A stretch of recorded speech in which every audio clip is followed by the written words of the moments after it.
Euaoi. I'm going to start this video off by asking you guys a simple question. Which character from a rock song has suffered the most?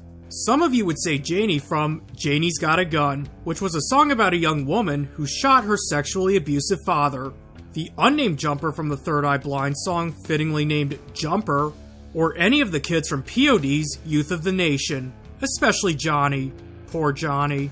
But my pick would probably have to be Stacy from the song Stacy's Mom by Fountains of Wayne. Why I chose Stacy is because her suffering spans across multiple songs in what I like to call the Stacyverse, and all result in her getting cucked by her family members. Whether that would be her mom, her dad, or her brother.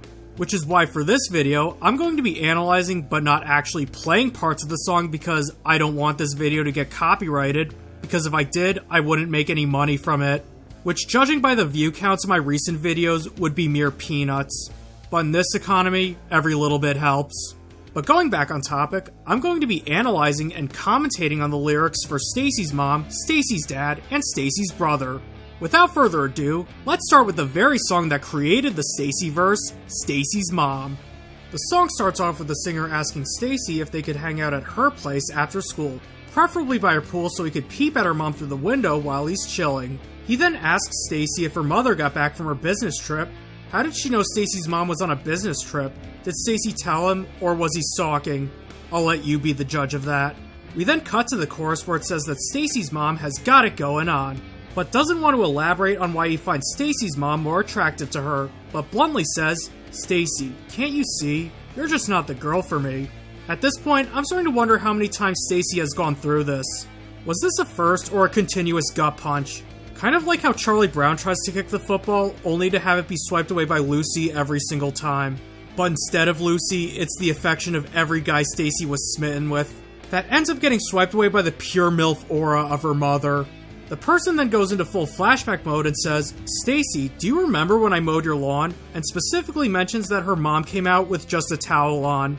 And if that's the case, Stacy's mom has absolutely no class being half naked in front of a teenage boy who's dating her daughter. Like, she couldn't have said, "Sorry, that doesn't work for me, I'm getting my outdoor massage." He also genuinely believed that she liked him based on how she looked at him. Is this worth calling the FBI over? Was her business trip by any chance on Jeffrey Epstein's island? I'm just going to assume it wasn't that and just say the exposure to the sun got him seeing things. He then mentions that Stacy's mom told him how he said, "You missed the spot over there." Judging based on that, the massage must have been really good based on how she stuttered that last syllable. She probably got the happy ending. And this part felt like a bombshell just went off because he explicitly mentions that her dad walked out, as in they're divorced. I'm sorry, but this guy is just a total scumbag. Not just because he's simping for his girlfriend's mother, but he is also taking advantage of a divorce she's forced to go through, rather than comforting her through these tough times. You know how traumatizing divorce is for a growing child? I can't say based on personal experience, luckily, but look back on every girl you knew in high school who wore a cat ears hoodie or had cat ear headphones, had this kind of backpack and decorated it with the most obnoxious buttons imaginable, says they're bisexual but almost exclusively dates men, and is going to major in something useless like art, music, or game design. Because 99% of the time, those were the girls who grew up in single mother households. Because they make it so obvious. It's almost like every little fashion choice they make is deep down inside a cry for help. A cry that has fallen on deaf ears. And this man is making it worse for her. But the rest of the music video shows a fantasy he has of Stacy's mom performing an exotic dance, where it then ends with Stacy walking in on her boyfriend pleasuring himself in the bathroom to Stacy's mom in the swimming pool, to which she laughs at. Now let's hear her father's side of the story. When looking up Stacy's dad, I noticed there were two different versions of the song, with both songs being spoofs of Stacy's mom, as they're both sung to the same tune as that song, just with different lyrics.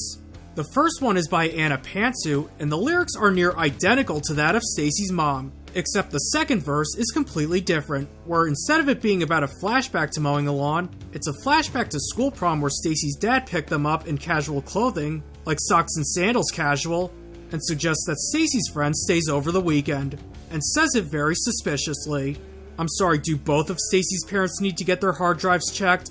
Aside from that, there's really nothing else to say except for the fact that it confirms the divorce between Stacy's parents.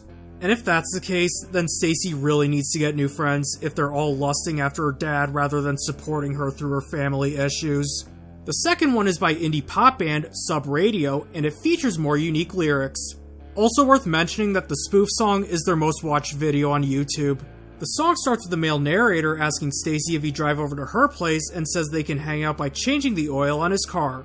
Wait, Stacy knows how to do an oil change? If so, stop simping for her dad. She's a keeper. He then asks if Stacy's dad ever got back from the hardware store or is reading about the Civil War. Well, it's nice to know he has an interest in reading up on history of major military conflicts throughout history because, as you know, those who fail to learn from history are doomed to repeat it. But before we get to the chorus, he explicitly says that her mom came out, as in she's gay. And the boy simping for his dad is also probably gay. What kind of town do they live in? P-Town? We now head into the second verse where it cuts to a flashback where he and Stacy were grilling on her lawn, where he remembered Stacy's dad showing up with just an apron on. Why are Stacy's parents so against wearing clothes like a normal human being? Did they meet at a nudist get-together or something? He then mentions a look Stacy's dad had when asking if he wanted mustard, which implies not only was the food most likely hot dogs, since mustard was made for that food, and the hot dog can be an innuendo for something else if you want it to be, but also that he's on the gaydar to some extent, and he needs to be put on a watch list if he has the hots for teenage boys and is walking around them half naked. One last thing to note is that he mentions that he's not the little slugger he used to be, which kind of implies that Stacy's dad was his baseball coach back in the day. As for which one I believe to be canon, the two really don't contradict each other aside from the extreme gayness from the Sub Radio version.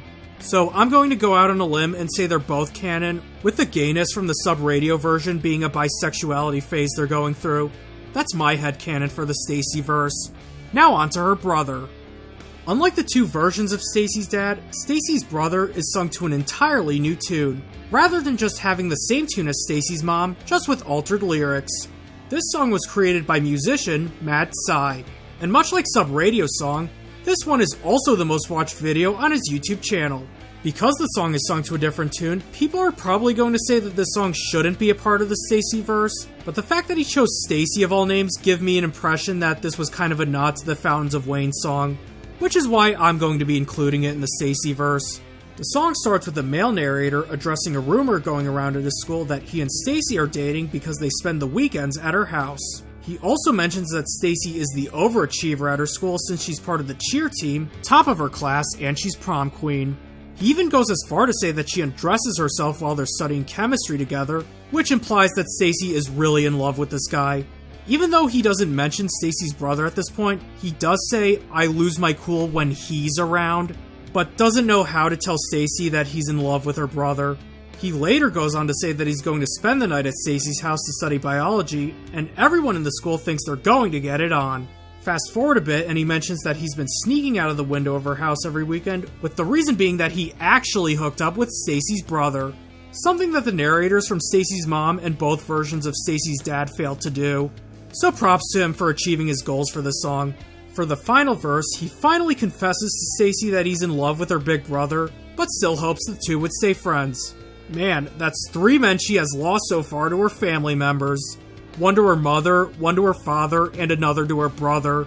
Poor Stacy can't just catch a break, can she? So yeah, the Stacyverse is a multi-song arc showcasing Stacy's heartbreaking rejections, with all of them involving her ex-lovers being more attracted to her family members. But can we just take the time to think how Stacy has been taking this news? Because as mentioned in Stacy's brother, she was a prom queen, is a high-achieving academic, and is part of the cheer team. But despite her accolades, she keeps getting one-upped by her family. Imagine how devastating that must be. It seriously must be taking a toll on her mental health that, no matter how hard you try, people will still prefer your family members over you. It also doesn't help that her family is extremely dysfunctional. Since both of Stacy's parents like to dress half naked outside while their kids have friends over, not to mention that so many of them have come out of the closet in one way or another, someone should really check their water supply for contaminants. And it's not like Stacy is ugly either, since she's on the cheer team, meaning she's most likely in good shape, as well as the fact that she's prom queen, which implies that she does have some natural good looks. Unless she won it out of sympathy, since almost everyone in school is crushing for her family members. Still, Stacy must have been dealt a very unlucky genetic hand if Stacy's brother managed to inherit their parents' MILF aura and DILF aura, while Stacy practically got none of it. What's even worse about this is that other musicians can come along and choose to make more Stacyverse songs, which further her suffering.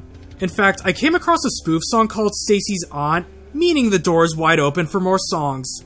Whether it would be Stacy's sister, Stacy's cousin, Stacy's friend, the possibilities are endless.